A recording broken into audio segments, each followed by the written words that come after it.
অনুগ্রহ করে আমাদের চ্যানেলটি সাবস্ক্রাইব করুন এবং পছন্দের গল্পটি বন্ধুদের সাথে শেয়ার করুন। ধন্যবাদ। নানা রকম অদ্ভুত গল্প হচ্ছিল সেদিন আমাদের লিচু তলার আড্ডায়, কিন্তু সেসব নিতান্ত পানসে গোছের ভূতের গল্প। পাড়া গাঁয়ের বাঁশ বাগানের আম বাগানের গিয়েও ভূত, সাদা কাপড় পরে রাত্রে দাঁড়িয়ে থাকে, ওসব অনেক শোনা আছে। ওর বেশি আর কেউ কিছু বলতে পারল না। এমন সময় শরৎ চক্রবর্তী আড্ডায় ঢুকলেন। তিনি আবগারি বিভাগে বহুদিন কাজ করে অবসর গ্রহণ করেছেন। 60-এর কাছাকাছি বয়স। তান্ত্রিক সাধনা করেন। ঠিকুজি কুষ্টি বিনা পয়সায় করে দেন। কোন রত্নের আংটি ধারণ করলে কার সুবিধে হবে ঠিক করে দেন। পরের বেগার খাটতে ওর জমি বড় একটা দেখা যাবে না এইসব কাজে। লোক অতি সজ্জন, সকলে মানে শ্রদ্ধা করে। অনেকে ওর সামনে ধূমপান করে না। শরৎবাবু ঢুকে বললেন, এই যে কি হচ্ছে আজ, যা বাদলা নেমেছে। শ্যামাপদ মোক্তার বললেন, আসুন আসুন চক্রবর্তী মশাই, আরে আমাদের ভূতের গল্প হচ্ছে বাদলার দিনে, তবে তেমন জমছে না। আপনার তো। শরৎ চক্রবর্তী মশাই বললেন, আমি একটা গল্প বলতে পারি, তবে সেটা ভূতের গল্প নয়। সেটা কিসের গল্প তা আমিও জানি না।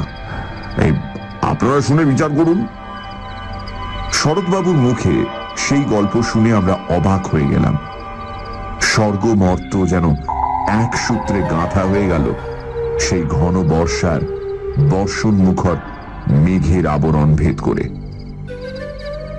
শরৎবাবু বললেন, আমাকে সেবার হঠাৎ জলপাইগুড়ির ওধারে ডুয়ার্স অঞ্চলে বদলি করল।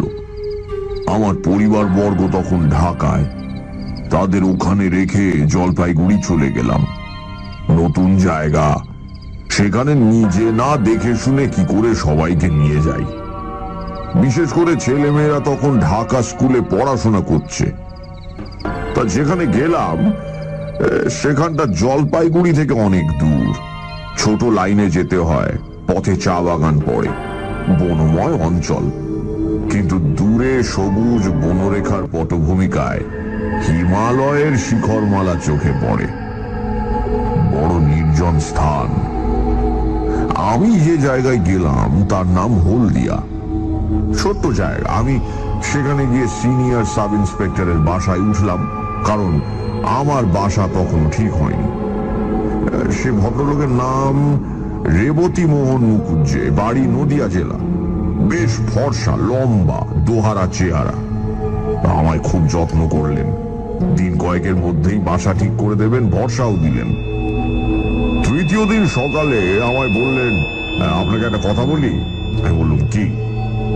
আপনার এখন এখানে আসা খুব ভুল হয়েছে। আমি জিজ্ঞেস করলাম, কেন? তাতে বলে, আপনি জানেন না কিছু এই দেশের ব্যাপারে? আমি বললাম, না। কি ব্যাপার? বলে, এই বর্ষাকালে এখানে ভয়ানক ব্ল্যাক ওয়াটার জ্বর হচ্ছে চারিধারে। আপনি নতুন লোক, আপনার তো খুবই জ্বর হওয়ার সম্ভাবনা দেখছি। 2-1 জ্বর হলেই ওই ব্ল্যাক ওয়াটার জ্বর দেখা দেবে। তখন জীবন নিয়ে টানাটানি। এইরকম তো এদেশের কাণ্ড। আমি জিজ্ঞেস করলাম, আপনারা আছেন কি করে? তাতে উনি বললেন, সে কথা আর বলে লাভ নেই। ইচ্ছে করে নেই, আছি পড়ে পেটের দায়ে। চাকরি ছেড়ে দিলে এই বয়সে যাব কোথায়, খাবো কি? আমার 2টি মেয়ে পর পর মারা গেছে ওই ব্ল্যাক ওয়াটার ফিভারে, তবুও বদলি পেলাম না। কি করি বলুন তো শরৎবাবু? তবেই তো।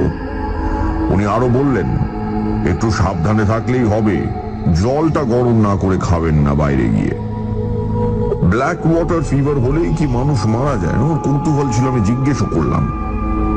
তাতে উনি বললেন, ভালো চিকিৎসা না হলে বাঁচার সম্ভাবনা খুব কম।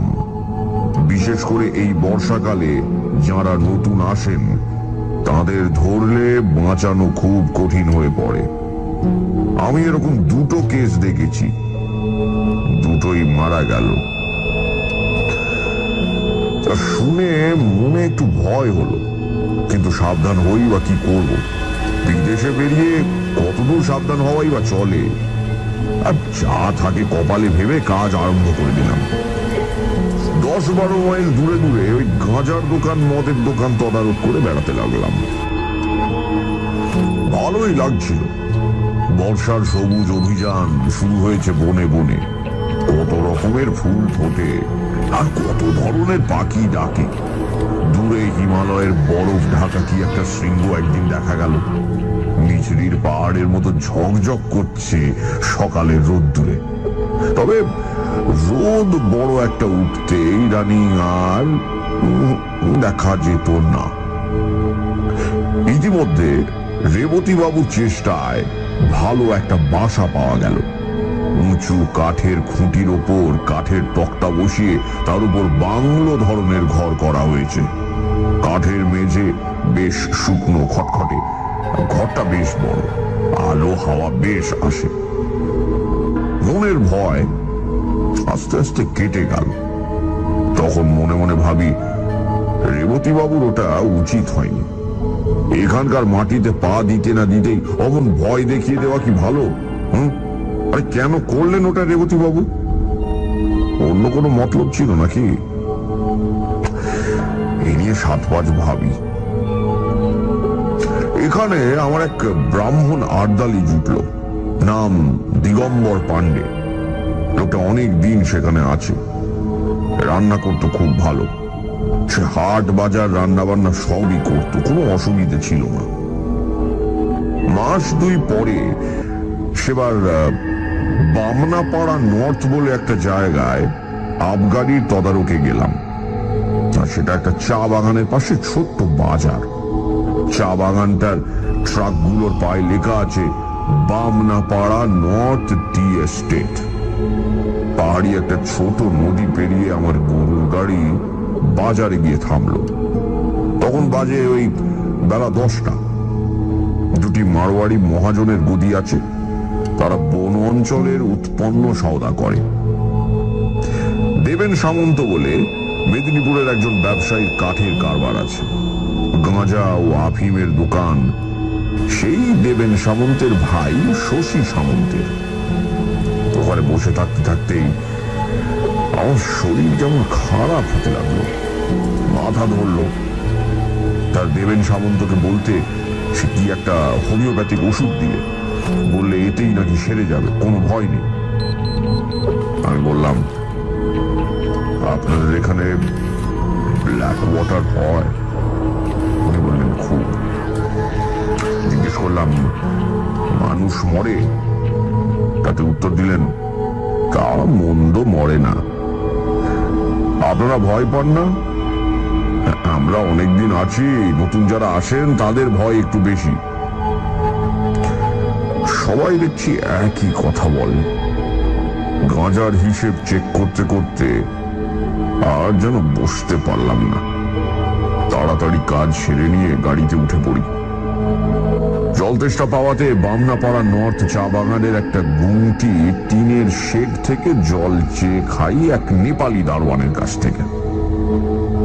যখন বাসায় পৌঁছলাম তখন বেলা হয়ে গেছে। আমার তখন খুব জ্বর। পথেই কাঁপুনি দিয়ে জ্বর এসেছে। খবর পেয়ে রেবতী বাবু ছুটে এলেন। ডাক্তার ডাকা হলো, ওষুধ আর ইঞ্জেকশন চললো। 3 দিনের মধ্যে জ্বর ছেড়ে গেল। দিন 15 বেশ আছি। সবাই বলে ঠান্ডা লেগে অমনটা হয়েছিল হঠাৎ, ও কিছু না। আমিও নিজেকে সেইভাবেই বোঝালুম। আবার বেশ কাজকর্ম করি, শরীরের কোনো কষ্ট নেই। একদিন হলদিয়া পুলিশ থানায় বসে থানায় দারোগার সঙ্গে গল্প করছি, হঠাৎ আবার জ্বর এলো। দারোগা বাবু লোক দিয়ে আমায় বাড়ি পাঠিয়ে দিলেন। আর্দালি দিগম্বর পাঁড়েকে বললাম, জল দাও। জল খেয়ে শুয়ে পড়লাম। 3 দিন ভীষণ জ্বরের ঘোরে কাটল। রেবতী বাবু এবং থানার দারোগা বাবু দুবেলাই আসতেন। কিভাবে আমার সাবু বার্লি তৈরি করতে হবে আমার আর্দালিকে শিখিয়ে দিয়ে যেতেন। 3 দিন পরে জ্বর কমে গেল। সানডে সাসপেন্স, শুধুমাত্র radio Mirchi 98.3 FM A. It's hot. গল্পের পরবর্তী অংশ ব্রেকের পর। সানডে সাসপেন্সে আজ বিভূতিভূষণ বন্দ্যোপাধ্যায়ের অশরীরী। শরৎ চক্রবর্তী বলছেন তার নিজের জীবনের একটি কাহিনী। জলপাইগুড়ির ডুয়ার্স অঞ্চলে কর্মসূত্রে তিনি এসেছেন। কাজে জয়েন করার কিছুদিনের মধ্যেই স্থানীয় বাসিন্দারা সবাই শরৎবাবুকে একটু ভয় পাইয়ে দিলেন। এই অঞ্চলে নাকি ভয়ানক একটা ব্ল্যাক ওয়াটার জ্বর হয় এবং কয়েকবার সেই জ্বর হলে বাঁচার আশা খুবই কম। শরৎবাবু এখানে চাকরি করতে এসে নাকি ঠিক করেননি। সেখানে থাকতে থাকতে কিছুদিনের মধ্যেই শরৎবাবু অসুস্থ হয়ে পড়লেন, কিন্তু ওষুধপত্র খেয়ে সেরেও উঠলেন। তারপর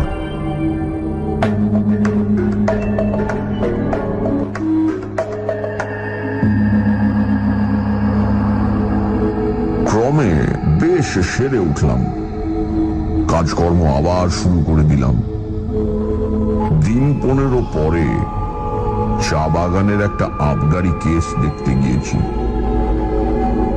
আবার হঠাৎ করে জ্বর এলো।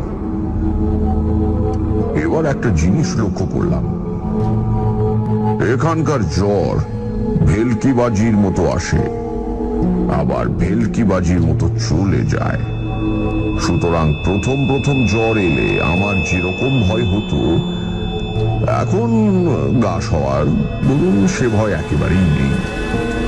আর্দালিকে ডেকে বলে দিলাম আগের মতো পথ্য প্রস্তুত করে আমাকে যেন খাওয়ায়। এবার কিন্তু একটু অন্যরকম হলো। অত সহজে এবার আমি নিষ্কৃতি পেলাম না। দিন 2 পরে উৎকট ব্ল্যাক ওয়াটার জ্বরের সব লক্ষণগুলি আমার মধ্যে ফুটে বেরোল। অতিরিক্ত রক্তপাতের দরুন অত্যন্ত দুর্বল হয়ে পড়লাম। সেরে উঠতে 5-6 দিন লেগে গেল। দিন 2 পথ্য করার পর একদিন সকালবেলা আমার সঙ্গে রেবতীবাবু আর দারোগা বাবুর দেখা করতে এলেন। আর্দালিকে চা করে দিতে বললাম, কিন্তু তারা চা খেলেন না। পরে বুঝেছিলাম তারা চা খাননি ব্ল্যাক ওয়াটারকে ছোঁয়াচে জ্বর ভেবেই। দারোগা বাবু বললেন,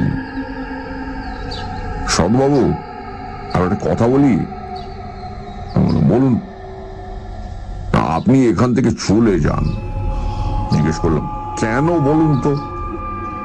ডাক্তারবাবু তাই মত, আমাকে তো কিছু বলেননি। দারোগা বাবু ইতস্তত করে বললেন, তা আপনাকে বলেননি, আমাদের বলেছেন আপনাকে বলবার জন্য, তাই বলা উচিত ভাবলাম।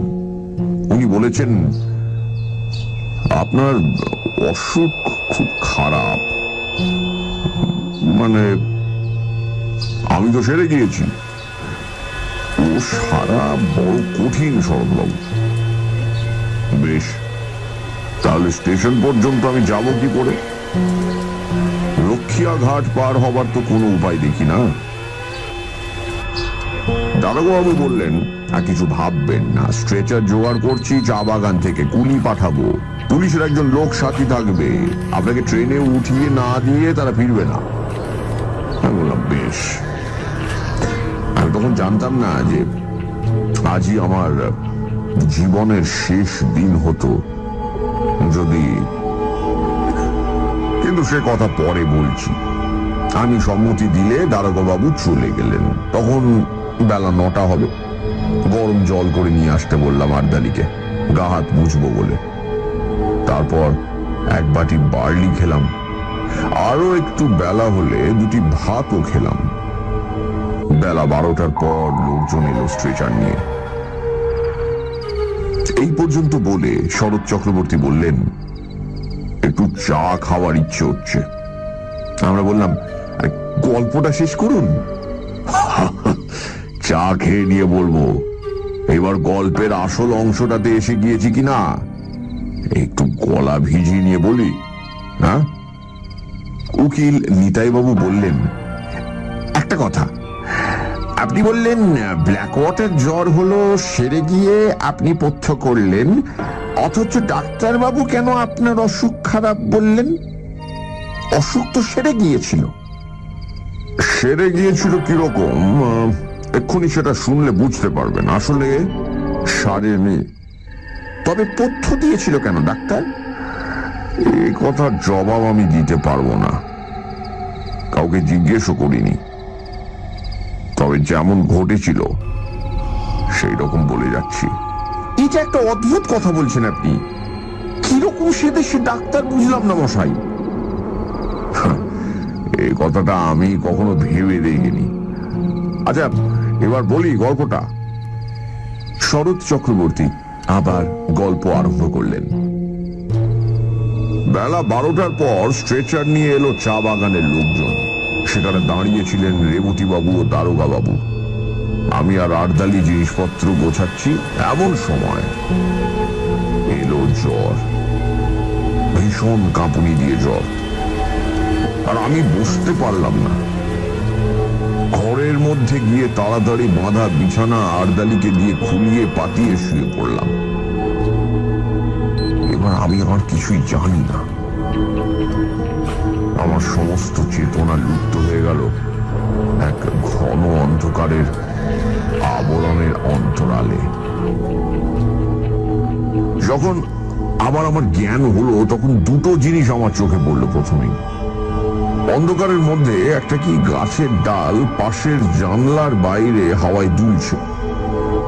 আর দ্বিতীয় জিনিস হলো আমার বাক্স ও পুটুলি আমার পায়ের দিকে দেওয়ালের কাছে রয়েছে, এবং আমার ছাতাটা দেওয়ালের কোণে হেলানো রয়েছে। আমি কি রেলওয়ে ট্রেনে উঠেছি? এত অন্ধকার কেন? রেলের কামরা, অন্য লোকই বা নেই কেন? তারপর আস্তে আস্তে আমার মনের আকাশ মেঘ মুক্ত হয়ে আসতে লাগলো। আমার মনে পড়লো যে আমি স্ট্রেচারে আদৌ উঠিনি। জ্বর আসতে ঘরে এসে শুয়ে পড়েছিলাম। কিন্তু ঘরই যদি হয়, আর্দালি দিগম্বর কই? ঘরে আলো জ্বালেনি। আমি কোথায়? চেষ্টা পেয়েছিল, ডাকতে গেলাম ওকে। গলায় স্বর আটকে গেল। দুবার ডাকতে গেলাম, আর দুবারই তাই হলো। আমার মনে হলো বাইরে চাঁদ উঠেছে। জানালা দিয়ে ঘরের মধ্যে চাঁদের সামান্য আলো এসে পড়েছে। কিছুক্ষণ সামনের দিকে চেয়ে রইলাম। ঘরের মধ্যে বা বাইরে কোথাও কোনো শব্দও নেই। হঠাৎ আমার দৃষ্টি নিবদ্ধ হলো বাইরের দিকে। কে ওখানে বাইরে? এই দেখুন, এতদিন পরে মনে পড়েও আমার গা শিউরে উঠল। দেখলাম কি জানেন? একটি কালো মতো মেয়ে অত্যন্ত দ্রুত গতিতে আমার ঘরের চারপাশে ঘুরছে, আর একটা কাঠি দিয়ে মাটিতে কি যেন করছে। দুবার আমার সামনের দরজার ফাঁক দিয়ে সে নিচু হয়ে ঘুরে গেল। তিনবারের বার মেয়েটি হঠাৎ মুখ উঁচু করে আমার দিকে চেয়ে হাত নেড়ে বলল, কোনো ভয় নেই তোর, গন্ডি দিচ্ছি। আজ রাতে এই গন্ডির মধ্যে কেউ আসতে পারবে না। ঘুমো, তুই ঘুমো। অতি অল্প সময়ের জন্য মেয়েটিকে চোখের সামনে দেখলাম। তারপর সে ঘুরে গেল ওদিকে। আমারও আর জ্ঞান রইল না। ঘুমিয়ে পড়লাম কি? এরপরে কতক্ষণ পর জেগে উঠেছিলাম তা বলতে পারবো না, কিন্তু তখন চোখ খুলেই দেখলাম সেই কালো মেয়েটি আমার শিয়রের কাছে বসে। তার বয়স 18 বছরের বেশি হবে বলে আমার মনে হলো না। আর একটা জিনিস লক্ষ্য করলাম, মেয়েটি যেন খুব ঘেমেছে। ওর মুখ ঘামে ভিজে গিয়েছে, যেন সারা শরীর দিয়ে যেন তরতর করে ঘাম ঝরছে। আমি ওর দিকে চেয়ে দেখতেই মেয়েটি চমৎকার শান্ত স্নেহময় সুরে বলে উঠল, যাবি কেন? ঘুমো বলছি না? ঘুমো, কোনো ভয় নেই, ঘুমো বলছি, ঘুমো ঘুমো।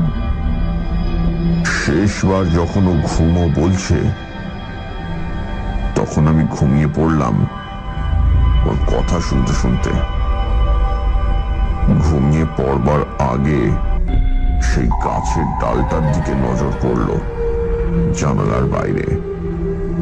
তার গায়ে জ্যোৎস্না পড়েছে। এইখানেই আমার গল্প শেষ। সকালে আমি যখন জেগে উঠলাম তখন আমার মনে হলো স্বাভাবিক সুস্থ অবস্থায় ঘুম থেকে আমি জেগে উঠেছি। আমার শরীরে কোনো কষ্ট নেই, কিন্তু বড়ই দুর্বল। বিছানা ছেড়ে উঠতে পারলাম না। আস্তে আস্তে একটু বেলা হলো, তখন দেখি দিগম্বর পাড়ে আরদালি সন্তর্পণে পা টিপে এসে ঘরের মধ্যে উঁকি দিচ্ছে। আমি ডাকতেই যেন সে চমকে উঠল, কোনো উত্তর দিল না। আমি বললাম, রেবতী বাবুকে ডেকে নিয়ে এসো। থতমত খেয়ে সে যেন চলে গেল। কিছুক্ষণ পরে অনেক লোক এলো আমায় দেখতে, তার মধ্যে রেবতী বাবুও ছিলেন। রেবতী বাবু বললেন, কেমন আছেন শরৎবাবু? ভালো, আমি কিছু খাবো। তখনই রেবতী বাবু বাইরে গিয়ে কাকে কি বললেন। খানিক পরে এক বাটি বার্লি এলো আমার জন্য। বার্লি খেয়ে শরীরে একটু বল পেলাম। ডাক্তার এসে পরীক্ষা করে বললেন জ্বর ছেড়ে গেছে। এর দিন দুই পরে আমি সম্পূর্ণ নীরব হয়ে উঠলাম, পথ্যও করলাম। তখন আস্তে আস্তে শুনলাম সেই ভীষণ রাতে আমাকে মুমূর্ষু মনে করে সবাই আমাকে ছেড়ে চলে গিয়েছিল একা ফেলে। ডাক্তারবাবু বলেছিলেন রাত কাটবে না, এমনকি নাকি সকালে আমার সৎকারের জন্য কে কে যাবে, কোথায় কাঠ পাওয়া যাবে, এসব বন্দোবস্ত পর্যন্ত হয়ে গিয়েছিল।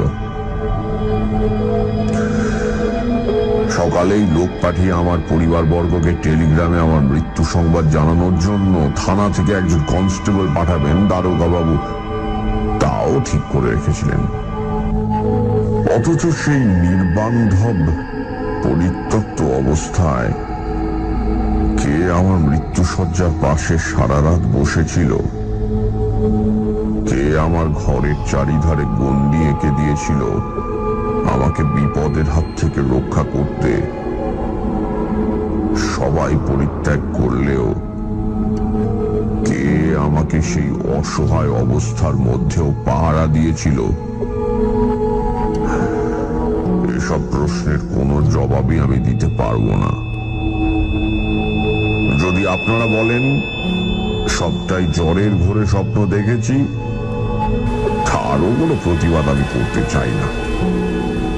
স্বপ্ন যদি হয় বড় মধুর, বড় উন্নত ধরনের উদার স্বপ্ন দেখেছিল আমার মুমূর্ষু মন। সেই স্বপ্নের ঘোর আমার সারা জীবন চোখে রইল মাখা। মস্ত বড় একটা আশার বাণী দিয়ে গেল প্রাণে। শরৎ চক্রবর্তী চুপ করলেন। মনে হলো তার চোখে যেন জল চকচক করছে। উকিল নিতাইপদ রাহা বললে, সেরে উঠে হলদিয়াতে আপনি ছিলেন কতদিন? যতদিন গভর্নমেন্ট আমাকে বদলি না করেছিল, তাও প্রায় 2 বছর হবে। এইভাবে একা ছিলেন বাসায়? আমি আর দিগম্বর, আর কেউ না। আর কোনদিন কিছু দেখেছিলেন? না। আর অসুখে ভুগেছিলেন? না। ঘন বর্ষার রাত, বাইরে বেশ অন্ধকার। জোনাকি জ্বলছিল উঠানের শিউলি গাছটার ডালে পাতায়। আমরা সবাই অনেকক্ষণ চুপ করে রইলাম। নিতাই উকিলও আর বেশি কথা বলেননি। বৃষ্টি এসে পড়বে বলে শরৎ চক্রবর্তীকে আমরা বাড়ি পাঠিয়ে দিলাম ছাতা দিয়ে।